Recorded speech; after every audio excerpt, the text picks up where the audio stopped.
Boa noite, pessoal. Vamos iniciar mais um Café BGano. Hoje o programa vai ser um pouco diferente, né? Vai ser um programa gravado, porque a gente teve alguns problemas ali na transmissão ao vivo. Então a gente já pede desculpa aí para quem tentou acessar, para quem tentou acompanhar a transmissão ao vivo. E está chegando esse vídeo agora, para a gente não perder a oportunidade de conversar com o Vitor Khaled, que é um colega nosso de trabalho, um companheiro aí da luta sindical. Né? Ele está lá em Santa Catarina, né? No núcleo da CBGE de Santa Catarina, fazendo sua militância, fazendo seu trabalho, e acabou de produzir um livro. Né? O livro acabou de ser publicado, está disponível, né, para fazer o download, a gente já vai deixar aí o link, ele já vai falar um pouquinho sobre esse processo de fazer fazer o download do livro, e também vai ser impresso, vai ter impressão física. Então eu vou apresentar aqui o nosso convidado, ele se chama Vitor Khaled, né? E depois a gente fala um pouco sobre esse nome aí, Khaled. Ele é técnico do IBGE e também é mestre em Geografia pela Universidade Federal de Santa Catarina e autor do livro Do Passe Livre Estudantil à Tarifa Zero, que foi produzido pela Insular, a editora, em 2021. É militante do coletivo anarquista Bandeira Negra e coordenador do núcleo Santa Catarina da CBGE. Ele foi integrante do MPL de São Paulo entre os anos de 2005 e 2007, e do MPL Florianópolis de 2007 a 2016.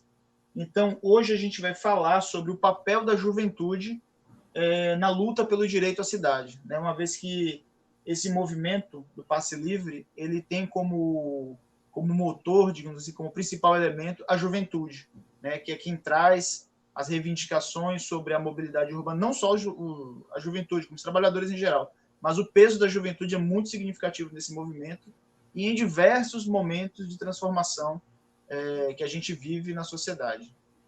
Vitor, boa noite, seja bem-vindo mais uma vez, agora gravado, não mais ao vivo. Eu espero que a gente consiga, né, ter um alto legal aí e que o pessoal tenha uma boa audiência aí, né, que o nosso programa tenha uma boa audiência e que chegue bacana aí o seu conteúdo.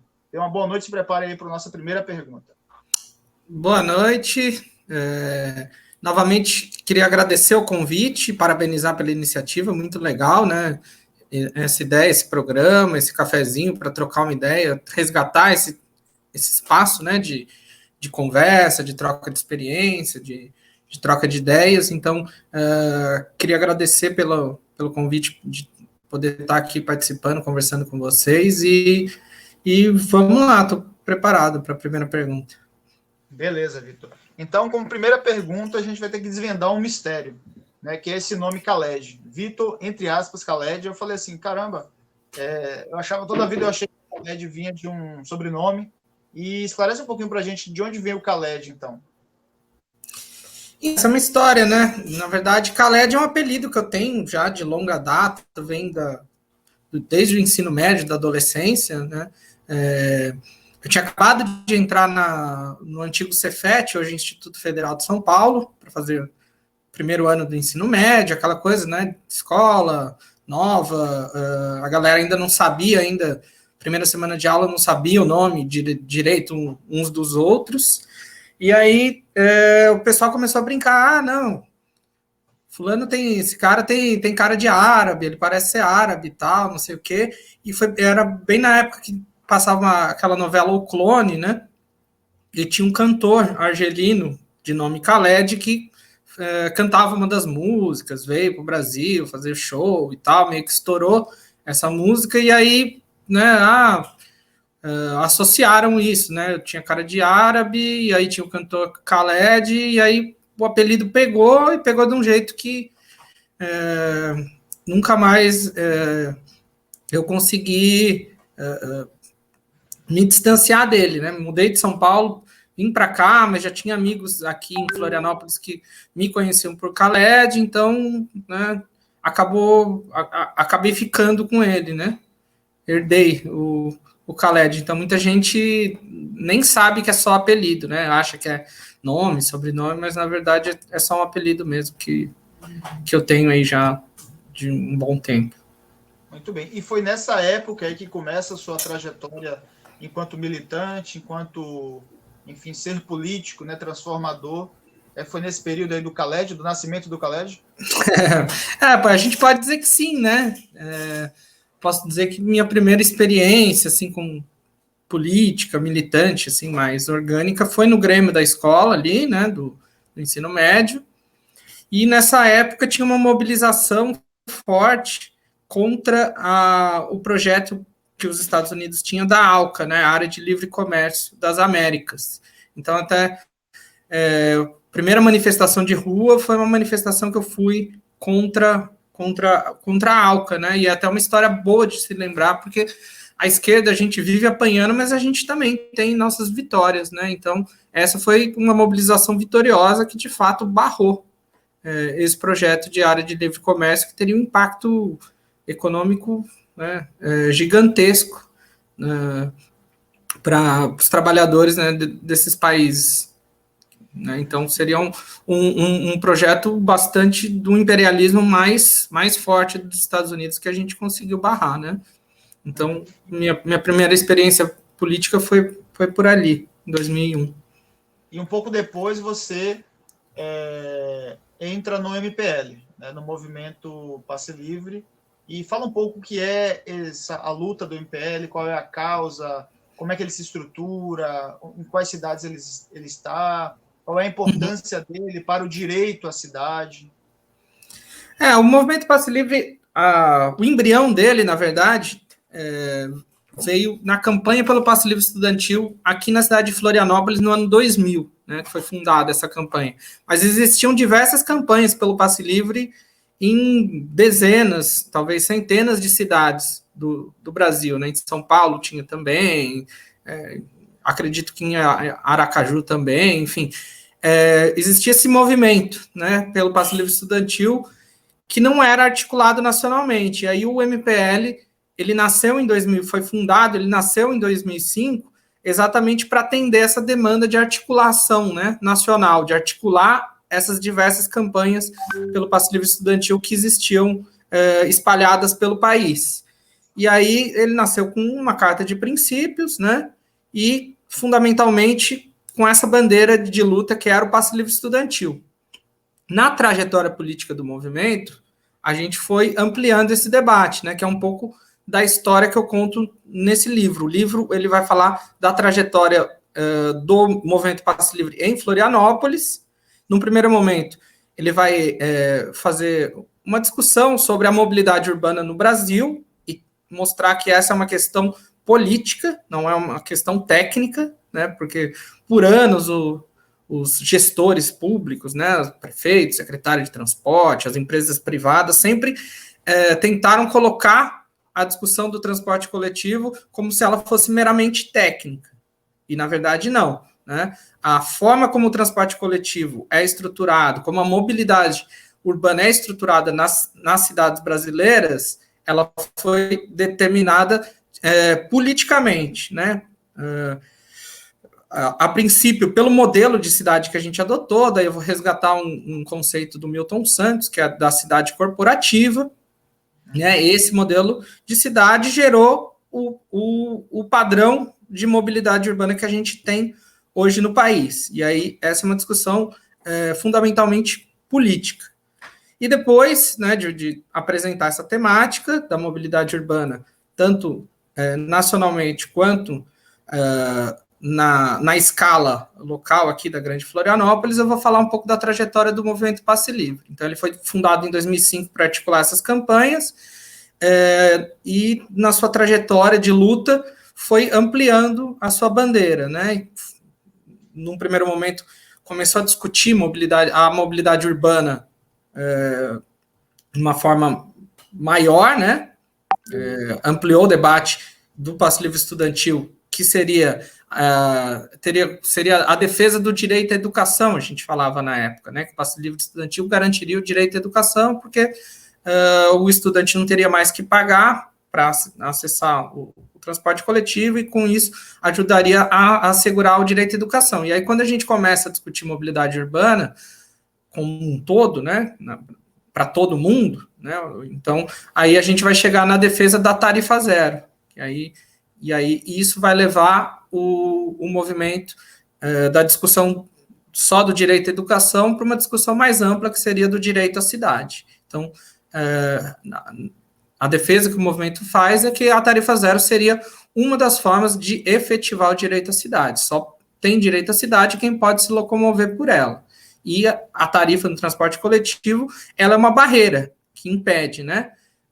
Tem um dado de 2011 do IPEA que fala que, em 2011 isso, né? 37 milhões de brasileiros não podiam se locomover pela cidade, né?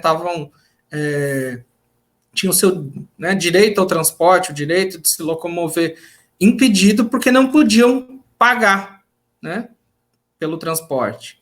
Então, hoje, em 2021, a gente vê que o cenário econômico e social é muito pior, então o número deve ser ainda maior. Então, são milhões de pessoas que não podem acessar tudo que a cidade tem, que a cidade oferece, porque não podem se locomover, estão imóveis, né? Não podem se locomover nas nossas cidades. A gente sabe que, inclusive, esse padrão de cidade que eu falei, né, da cidade corporativa, ele concentra recursos, né? Então, as universidades, os centros culturais, cinemas, teatros, hospitais, todos esses equipamentos, eles se concentram em determinadas áreas das cidades. Então, quem mora distante delas, necessariamente precisa se locomover para ter acesso a esses serviços, né? Então, por isso, a gente defende que a tarifa zero seria um meio de democratizar o direito à cidade.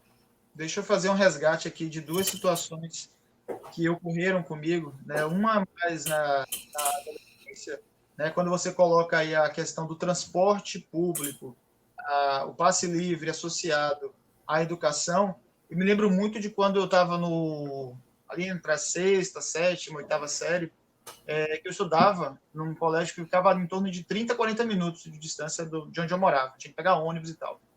E aí, né, o pessoal do colégio tinha que escolher, às vezes, o dia que ou pagava o ônibus ou lanchava. Uhum. Você vê que a questão da alimentação é fundamental para você conseguir, né, entrar, não desviar a atenção, não ter sonolência e tal.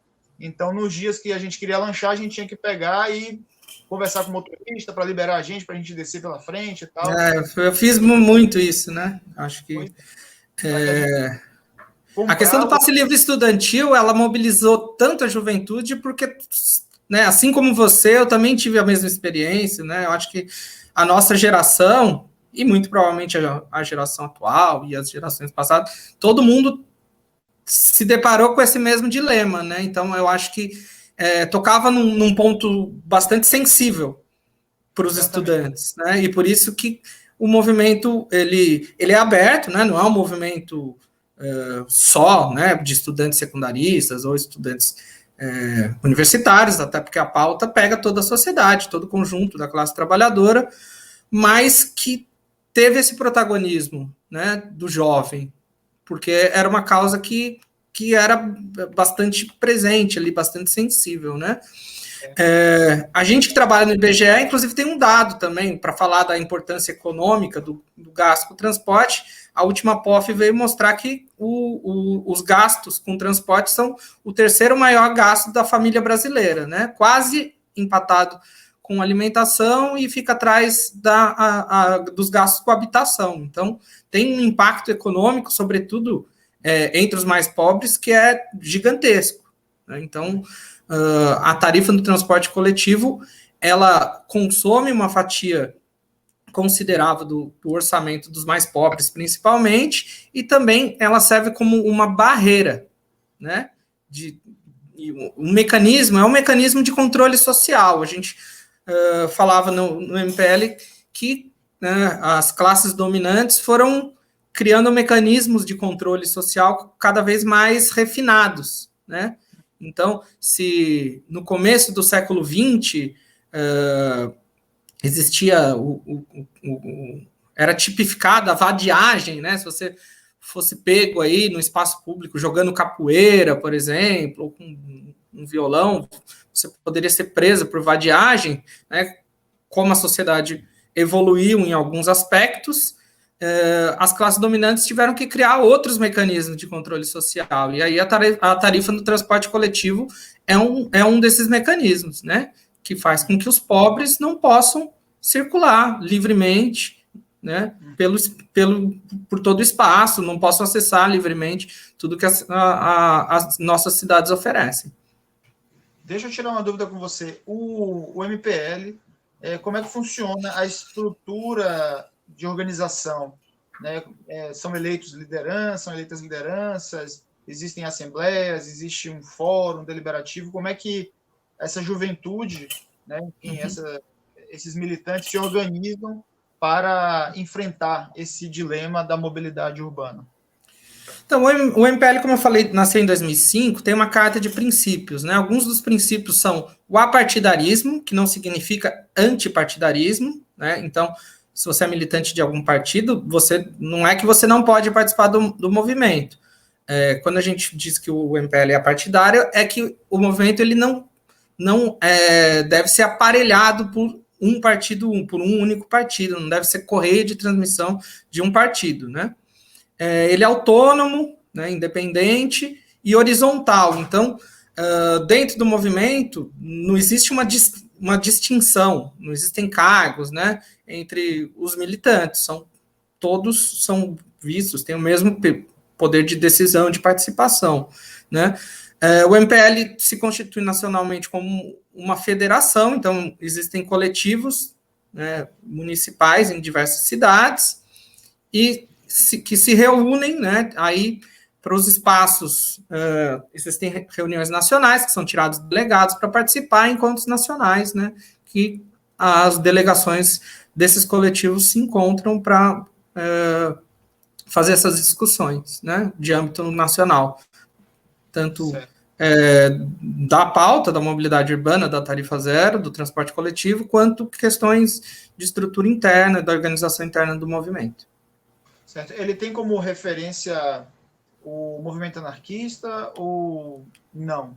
Porque pela estrutura... Não, a gente fala que é um movimento autônomo, né? Mas ele não é um movimento... Ele tem uma inspiração forte, mais libertária, né? Do autonomismo, do anarquismo, mas não é fechado, né? Então, não tem uma ideologia única no movimento. Ele é aberto para pessoas de vertentes diferentes da esquerda que concordem com os princípios e com a bandeira de luta do movimento, né? Mas, sim, de fato, a gente não pode negar que o movimento não tenha essa inspiração, né, mais libertária.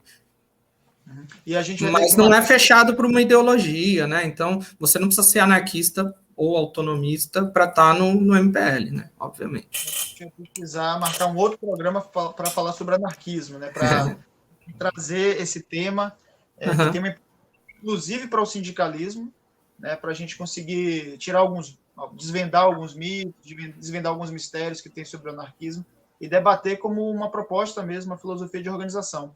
Né? Sim, então, os primeiros sindicatos foram fundados por anarquistas aqui. O primeiro Congresso Operário Brasileiro, né, da COB, era do sindicalismo revolucionário, né, basicamente construído pelos anarquistas, né, e é uma história que muitas vezes é esquecida, né, a participação dos anarquistas nos sindicatos. Com certeza, faremos um programa sobre o anarquismo. Agora, me diz uma coisa, Vitor, eu sei que seu recorte, né, dentro desse livro, ele é fruto da sua dissertação de mestrado, tá correto? Correto. E você fez um recorte ali até 2011, não é isso?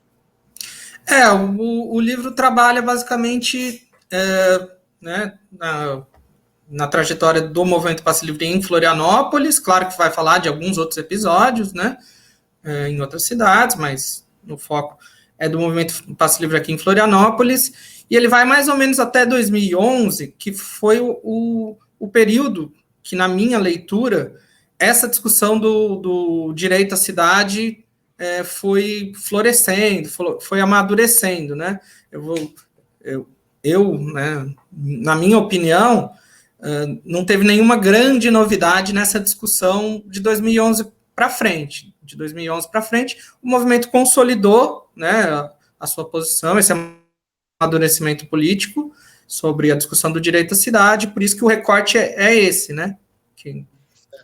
O recorte temporal, porque o fundamental da minha pesquisa era discutir como o movimento passe livre se apropriou do conceito de direito à cidade como uma ferramenta política para fazer a defesa da tarifa zero. Então, a gente teve contato com a tarifa zero, com a discussão da tarifa zero, e para fazer essa defesa política, a gente se utilizou, se apropriou, criou o nosso conceito de direito à cidade, né? Formulou a nossa discussão sobre o que a gente entendia como direito à cidade para fazer a defesa da tarifa zero. Perfeito. Então, vocês tinham uma questão política e foram buscar o fundamento teórico lá no Lefebvre para poder fazer essa articulação entre política, ação e teoria. Agora, mais ou menos, né? Assim, as coisas vão acontecendo, vão amadurecendo, as pessoas vão contribuindo de outras formas, né? Não foi como se a gente sentasse e procurasse o Lefebvre e tal, né? Mas a gente ouviu falar no direito à cidade, e aí foi formulando a nossa maneira, esse conceito, né? Muito bem. Como uma ferramenta política. Como toda ferramenta prática, ela absorve, adapta, né, e constrói aquela ferramenta para uma questão prática. Isso é muito bom. Agora, Vitor, eu queria que você fizesse uma análise, né, que fosse um pouquinho além do seu recorte temporal, que é 2011. Uhum. Sim. Conectar, se possível, o movimento pelo passe livre, né, ou tarifa zero, com as jornadas de 2013, que foi um momento... Sim. Uhum. Então, sempre que eu sou provocado a falar provocado no bom sentido, né, a falar sobre esse tema, eu sempre começo iniciando, foi um pleonasmo, né? Eu sempre inicio dizendo que junho de 2013 não começou em junho de 2013, né? No mínimo, começou 10 anos antes.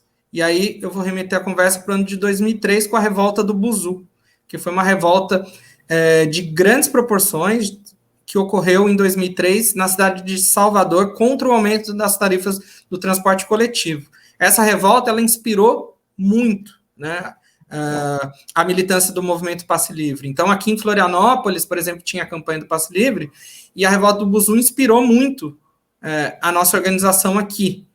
E isso veio desencadear outros 2 episódios importantíssimos, né, de revoltas populares contra aumentos tarifários no transporte coletivo, que foram as revoltas da Catraca, em 2004 e 2005 aqui em Florianópolis, que foram vitoriosos por 2 anos consecutivos, a partir de uma mobilização gigantesca, com milhares de pessoas todos os dias nas ruas, a gente conseguiu, a população de Florianópolis conseguiu reverter o aumento da tarifa do transporte aqui. E tudo isso, né, foi entrando no repertório político do movimento Passe Livre.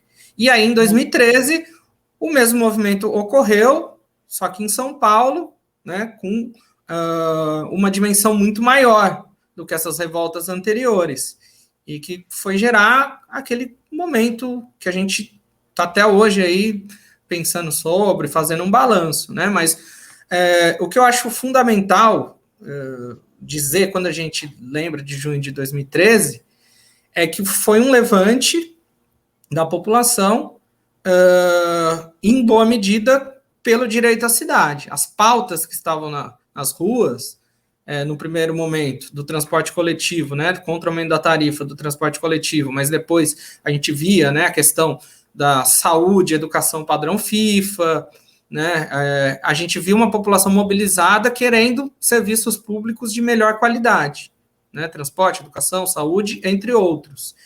E são pautas que estão aí em aberto ainda, né? Tudo isso tem a ver, como eu falei, com o modelo de cidade que a gente tem, que vai mercantilizando, né, cada vez mais o acesso aos serviços públicos, né? Então, a gente deixa de ser um cidadão que tem acesso, né, ao serviço para ser um consumidor, né? Então, é sempre empurrado.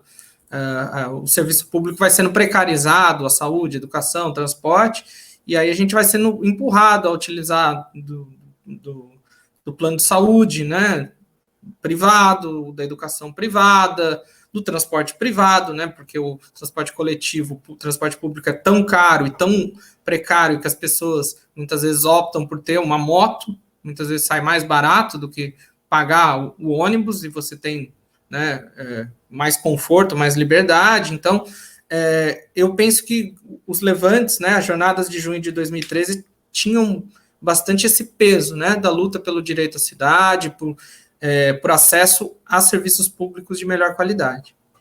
Você acha, Vitor, que as jornadas de 2013, dentro da pauta que ela pretendia, ela foi um levante, foram manifestações vitoriosas, ou em algum momento houve um sequestro da pauta, um direcionamento, aparentemente que não era político, mas que no fundo era político, e que acabou desviando o conteúdo original e tendo uma consequência muito grave para o Brasil, enfim, para a população como um todo, né? Vale lembrar que em 2013 era o PT que governava o Brasil.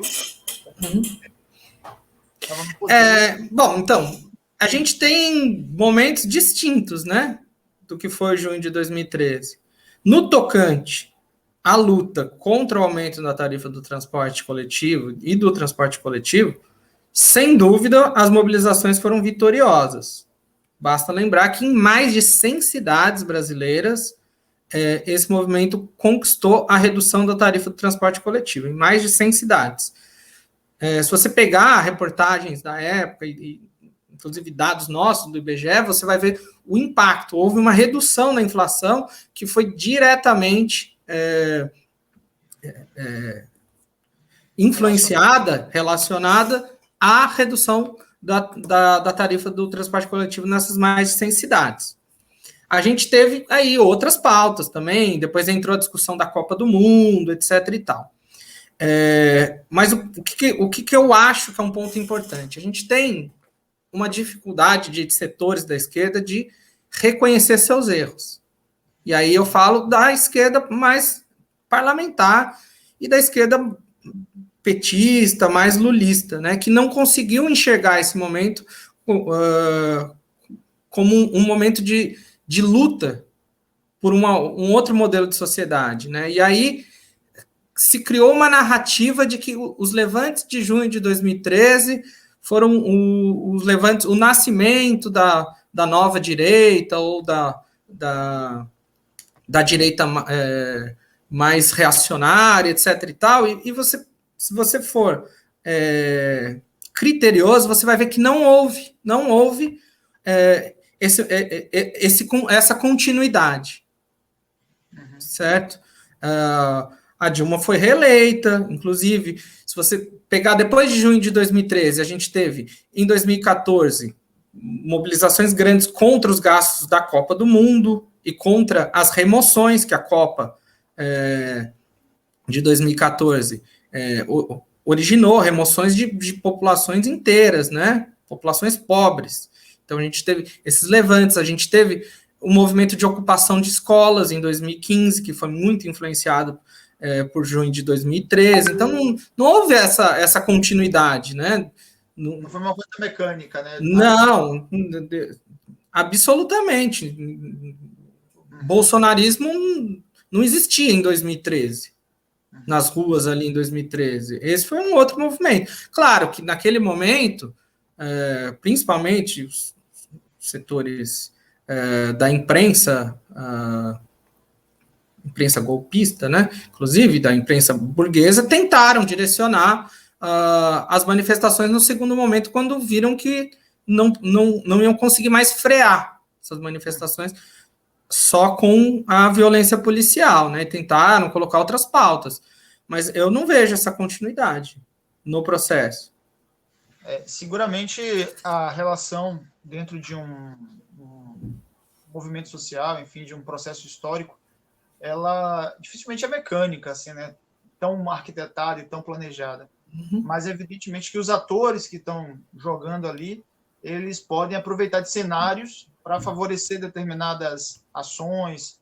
Então, a leitura de parte da militância, parte da esquerda, é que, fato, existia uma reivindicação justa e muito concreta, muito bem articulada, que era a questão da passagem pública. Isso se expande para uma pauta muito diversificada. E o que mais estranha aqueles que, né, militam há bastante tempo, enfim, que estão envolvidos aí na luta sindical, nos movimentos sociais, é que houve uma certa anulação das bandeiras, né? Naquele momento, assim, aqui em Aracaju mesmo, houve uma solicitação de que bandeiras não fossem colocadas nas manifestações, bandeiras partidárias, bandeiras de movimentos sindicais, e inclusive os atores que passaram a coordenar essas manifestações eram atores que não faziam parte da mobilização. Então isso criou um estranhamento. Inclusive tem um fato muito interessante aqui, nessa época eu não estava em Aracaju, mas eu soube dessa história, em que houve uma ruptura de trajeto, né? A mobilização saiu de um ponto da cidade, foi caminhando, e chegou no momento em que, em um determinado trajeto, que uma parte do movimento mais relacionado a uma esquerda tradicional aqui de Aracaju, aos movimentos populares, ao movimento sindical, às centrais sindicais, optaram para ir para um lado e não fechou acordo com aquelas novas lideranças que estavam surgindo ali, e o movimento ele caminha para lugares diferentes. Então, isso é até meio assim, simbólico. Tem várias leituras ainda sobre 2013. Agora, o que de fato fica evidente ali é que a questão da mobilidade ela tem um peso, e aí você faz esse recorte, né, faz esse histórico mais amplo, até a revolta do Buzu e tal, e a gente vê que a questão do transporte público ela se configura como um campo de luta muito interessante, talvez até porque você consegue visualizar de maneira muito concreta o seu opressor. Né? Diferente, por exemplo, aumento, sei lá, no custo de vida, pô, aí é genérico, assim, são vários itens que aumentam, enfim, preço da questão o valor das escolas, né, o custo da educação, enfim, são coisas um pouco mais difusas que você não tem um ator tão concreto como o caso das empresas de ônibus, que você consegue saber onde tem uma sede, tem um dono, tem uma articulação entre prefeitura, vereadores e as empresas de ônibus. E, inclusive, hoje, né, no dia do nosso encontro, tem uma reportagem aqui que saiu no Portal Terra, deve ter saído em outros lugares também, e em reunião, olha que interessante, isso aí eu vou pedir uma análise sua, Vitor. Em reunião com Guedes, prefeitos pedem tipo extra de 5 bilhões para o transporte urbano. Ou seja, prefeitos já estão gritando, ó, teve aumento no custo de transporte, né, no diesel, no combustível, na manutenção, houve uma queda no número de famílias por conta da pandemia, pararam de circular, então eles adotam essa narrativa do prejuízo por conta desse contexto. Porém, no final da matéria tem uma coisa muito interessante aqui. Vou ler aqui. Segundo o prefeito, um dos prefeitos, com aval da economia para a formulação da proposta, o próximo passo é voltar ao MDR, Ministério do Desenvolvimento, para construir a fundamentação do projeto. Teria uma reposição pontual para este ano. Além da redução na demanda, houve um aumento considerável no preço do combustível. São muitas, agora vem a frase importante aqui, são muitas pressões de custo em um sistema no qual a tarifa já é bastante alta. Basta lembrar que o que aconteceu em 2013, quando se tentou aumentar a passagem em São Paulo em 20 centavos. Ou seja, essa matéria, assim, ela meio que está colocando assim, ó, se não for olhada essa questão do transporte, né, se os donos de empresa e as prefeituras tiverem que reajustar as taxas, é bom lembrar o que aconteceu em 2013, como quem está dizendo assim, fica de olho, porque a chapa está quente e muita coisa pode acontecer se esse calo começar, se esse sapato começar a apertar no pé do trabalhador e no pé da classe estudantil. Como é que você vê essa articulação prévia aí para tentar conter os custos e conter o, vamos dizer assim, prejuízo, né, dessa categoria que já está prevendo que teremos um ano altamente metabólico aí de 2021, 2022? Bom, vamos lá. Só voltando um pouquinho para junho, realmente, teve a questão das bandeiras, mas eu acho que cada cidade foi uma situação diferente. Aqui em Florianópolis, por exemplo, as mobilizações eram de esquerda, né? Tipo, o Movimento Passe Livre teve à frente durante todo o processo. Então, com certeza, a gente teve alguns problemas, e isso fala mais da esquerda do que da direita, né? Porque essas pessoas não viam uma referência de esquerda, né, para muitas vezes, né, algumas pessoas não se sentiam representadas por determinadas bandeiras, né, então isso fala de um pouco desse vácuo da esquerda, né, do trabalho de base, né, então é um trabalho que a gente tem que realizar, né, uma tarefa diferente, mas que a gente não pode abandonar. Sobre a questão específica agora que você citou, né,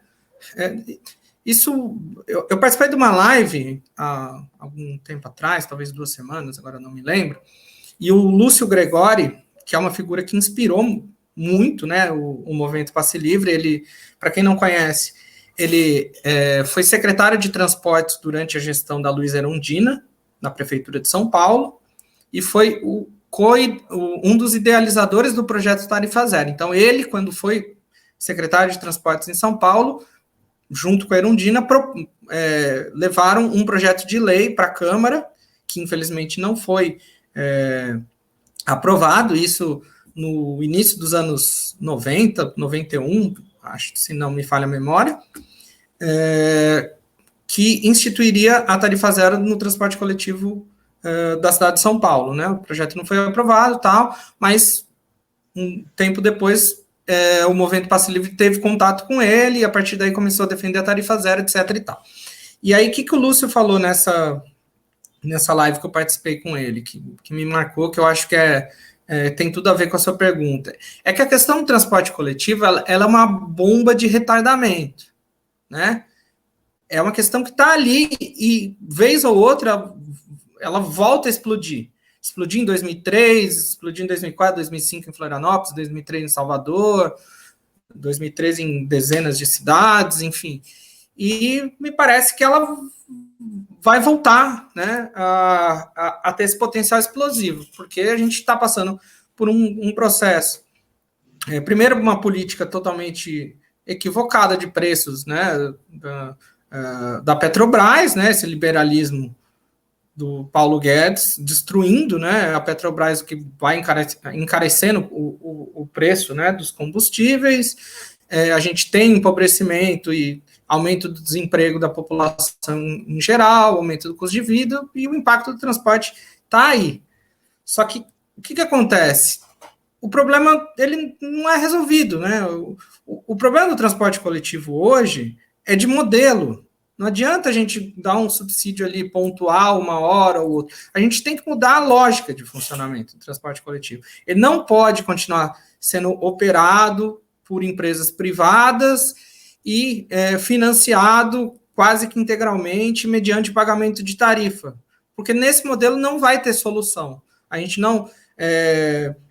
se você pegar, né, no meu livro, eu trabalho um pouco mais sobre essa discussão, mas a queda de demanda, ela é constante, né, inclusive o IPEA tem alguns estudos que em 2035, se não me falha a memória, a gente vai ter aí 85% dos deslocamentos sendo feitos pelo transporte privado, né, carro, moto, e só 15% pelo transporte coletivo. Cidade nenhuma funciona assim, né? Os impactos são no trânsito, na poluição que é gerada, estresse, né, vários problemas de saúde agravados, horas e horas do dia perdidas. Então, é uma questão de modelo. O transporte ele só vai ser bom e acessível para toda a população, de qualidade, né, com ônibus novos, etc. e tal, se tiver investimento nele, em primeiro lugar.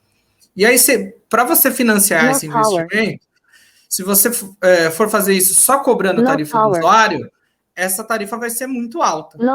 E aí as pessoas não vão deixar de utilizar. Então, a única saída né, para a gente sair desse impasse é você financiar o imposto, financiar o transporte coletivo indiretamente. Né, como é feito com os outros serviços. Então, você faz uma reforma tributária aí que aumenta progressivamente os impostos dos mais ricos e utiliza esse recurso. Parou de falar? Isso. Agora, infelizmente, está terminando a carga por isso que está esse barulhozinho agora.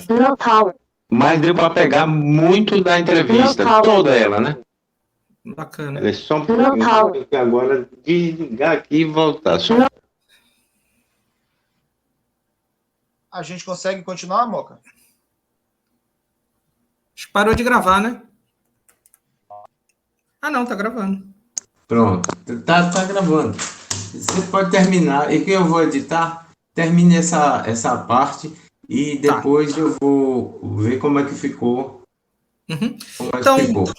tá. Só um pouquinho. Deixa eu sair daqui e voltar ela.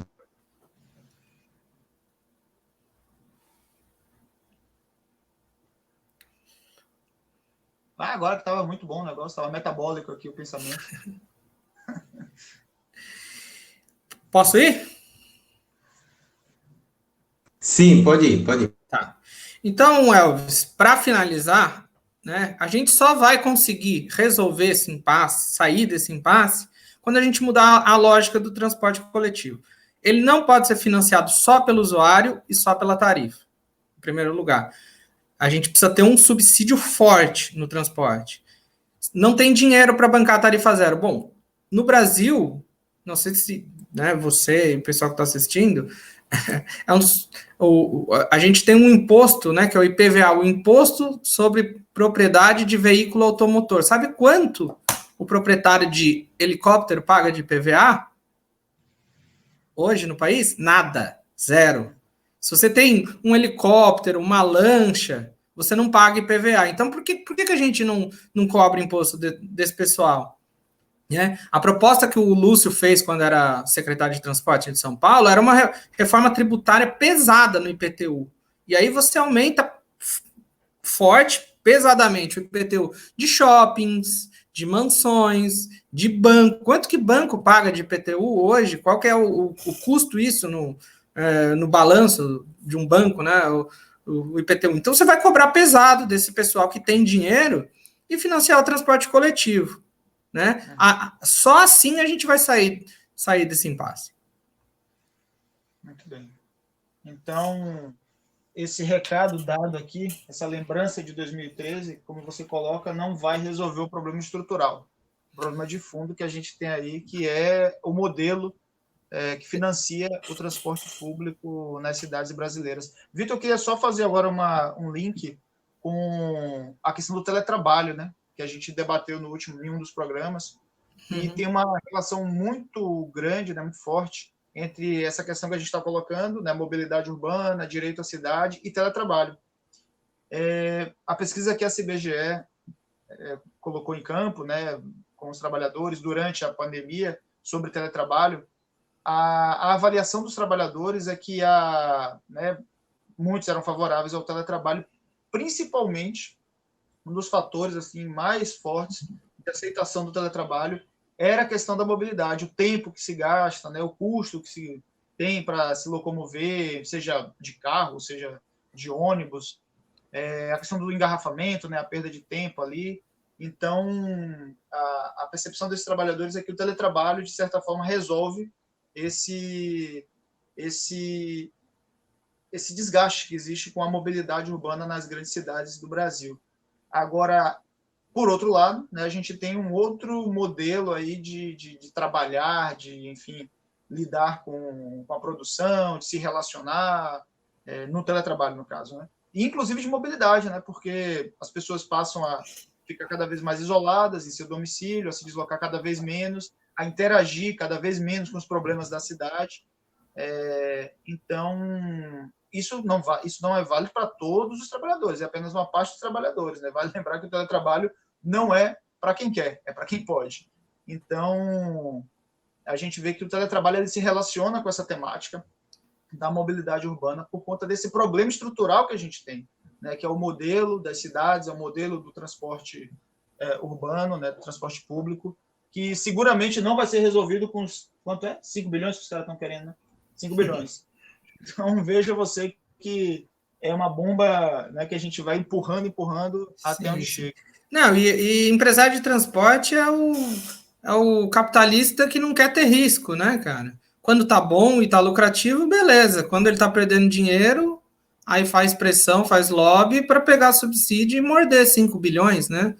Ele não vai arcar com o prejuízo do negócio dele, né? Aí eles lembram que o transporte coletivo, na verdade, é o transporte público, né? Daí, na hora de lucrar, daí não, aí o negócio é a empresa privada deles, o lucro é deles. Agora, na hora do prejuízo, aí o transporte é público, todo mundo tem que pagar junto, né? Para fechar as contas. Então, a gente tem muita máfia, né? Aí é uma...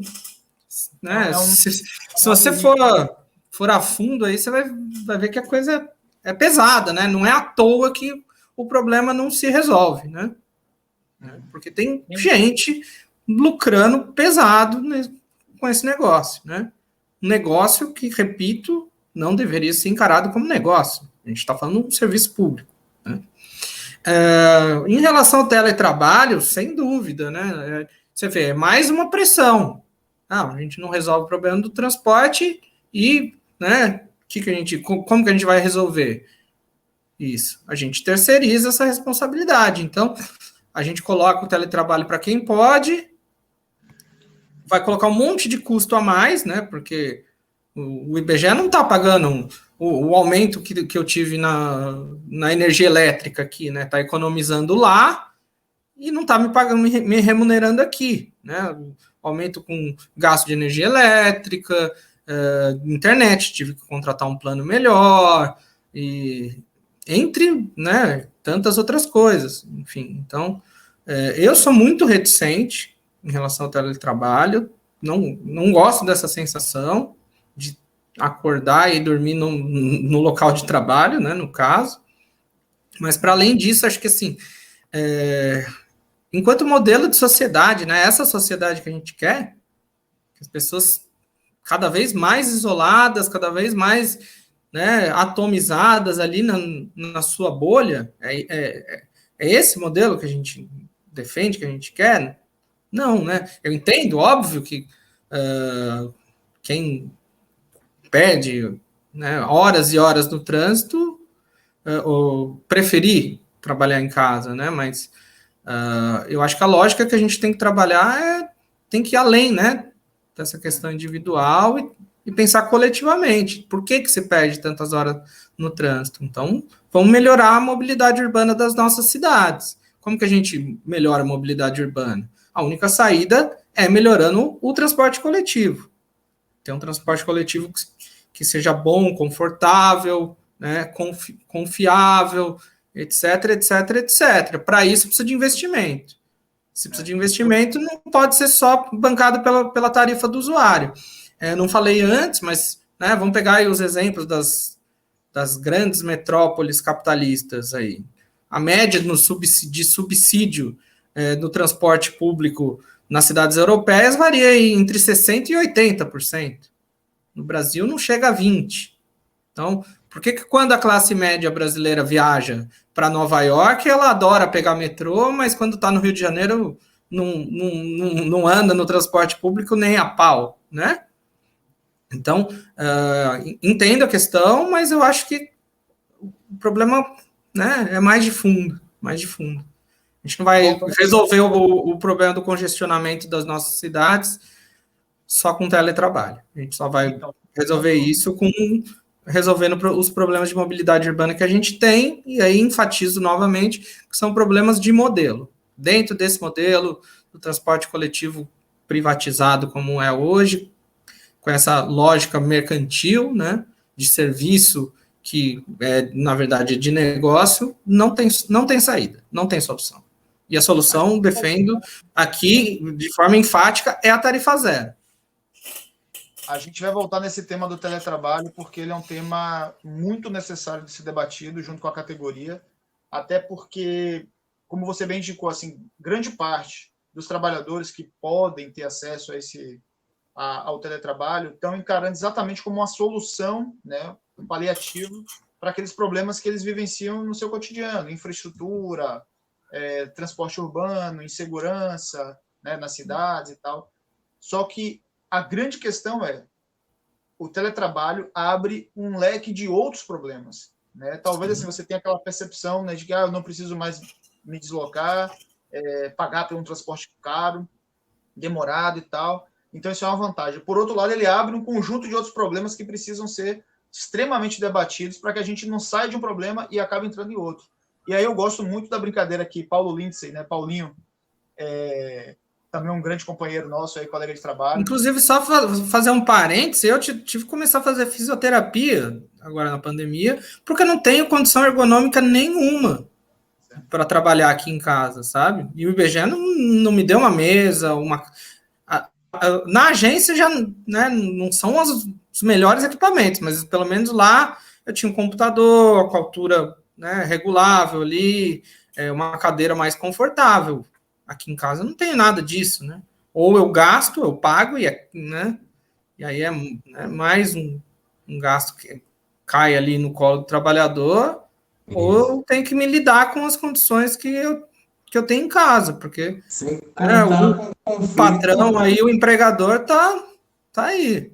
Ó, se vira. Sem contar com o conflito, Khaled, sem contar com o conflito com as suas atividades pessoais, né, domésticas, junto com as laborais, né? Isso é que você tem que fazer com que tudo isso caiba dentro do seu ambiente de trabalho agora, né? Se eu fico mais tempo em casa, a casa fica mais suja, mais rapidamente. Então, tem que fazer mais, tem que limpar ela mais vezes, né? Com certeza. Os custos são outros e tal.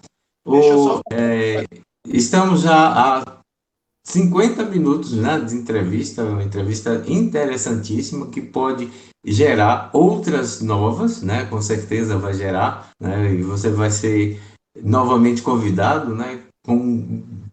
A gente, com muita satisfação, vai lhe convidar novamente, né? E agora, devido a esse tempo, a gente já está quase encerrando esse programa de hoje, né? Para a gente já até deixar a expectativa de novos programas com você, porque com certeza está sendo muito bom e vai ser muito bem assistido por várias pessoas, né? Ok? Vamos lá, Elvis, tem mais alguma pergunta para a gente já fechar o cerco aí, né? E encerrando, né? Tem sim, Moca.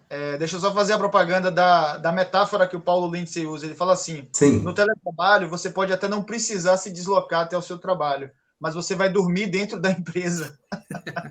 Porque a empresa está no seu quarto, então você está dormindo aqui, acordando, comendo na empresa, tudo na empresa. Passa final de semana na empresa e tal. Mas, Khaled, coloca aí para a galera como é que faz para baixar o seu livro, para comprar o seu livro, está no site da editora... Então, você pode baixar, né, o livro virtual, digital, o e-book, gratuitamente, e aí em breve, aí, provavelmente na primeira quinzena de agosto, acho que já saiu da gráfica, a gente vai estar vendendo ele também na versão impressa. O site é insular.com.br. Lá você pode procurar nos últimos lançamentos, ou pelo meu nome, né? Do Passe Livre Estudantil, a Tarifa Zero é o nome do livro. E é isso, queria agradecer mais uma vez aí pelo convite, foi uma troca de ideias assim, bastante rica, muito legal. Ótimo. Pedir desculpas a você por esse transtorno de não poder ser ao vivo, né? Mas toda essa entrevista vai ser divulgada e colocada no nosso link do YouTube e vai poder ser assistida a qualquer momento, né? Não, tranquilo, não precisa pedir desculpa por nada, não. Essas coisas acontecem mesmo. Isso. Elvis? Então, eu me despeço aí da galera, agradecendo a quem chegou esse vídeo. Foi uma conversa boa, né? A gente sempre tenta limitar em 30, 40 minutos, mas se deixar, vai, uma conversa puxa a outra, um tema puxa outro. O Khaled é muito bom de conversa, aí muito conteúdo. E pedir aí para os nossos coordenadores de núcleo, comprem o livro do Khaled, botem no núcleo de vocês aí, porque é a produção da casa, a gente tem que valorizar nossos militantes. Então, se cada núcleo comprar aí e dar de presente para os seus filiados, faz um grande serviço aí de apoio ao movimento sindical, ao intelectual orgânico, né, do nosso movimento da CBGE, que a gente sempre encontra aí nos fóruns, nos congressos, que concorda, que discorda, que tem pautas específicas, mas que sempre apoia o movimento sindical. Isso aí que é fundamental. E que é um jovem ainda, né? É um jovem ainda que, como eu falei, o tema o nosso programa hoje é a questão da juventude. Então, a gente vê como esse militante lá, o Khaled, né, o nascimento do Khaled, vem acompanhando ele e dando forças aí para que, enfim, em diversas frentes ele consiga atuar de maneira muito importante, né? Então, Khaled, obrigado pela sua presença, sucesso aí no livro e nos vemos em breve. Legal? Isso, sucesso, Khaled, e Valeu. nós vamos colocar, não esqueçam que nós vamos colocar o link do livro, né, de como adquirir, na descrição desse vídeo, embaixo aí, na descriçãozinha, ok? Muito obrigado, Khaled, e obrigado por se Valeu. tornar